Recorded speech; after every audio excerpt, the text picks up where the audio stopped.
Welcome to Kenton Teaches. Enjoy the video. You start now, power down the controller and unplug everything. Remove the 4 screws under the grips, then use a plastic pry tool to separate the shell edges gently.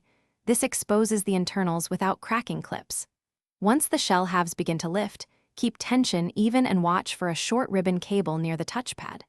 Make sure to set each screw aside in order so reassembly is straightforward and you don't mix long versus short screws.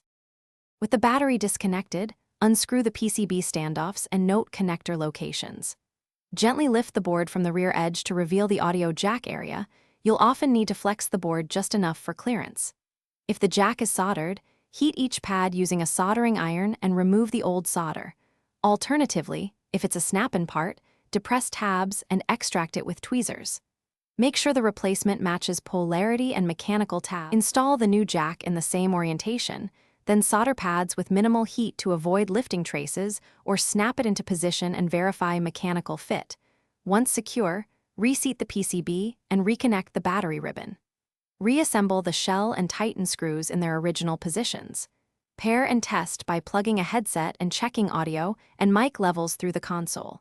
If you get no sound, reopen and inspect solder joints. Ensure connectors are fully.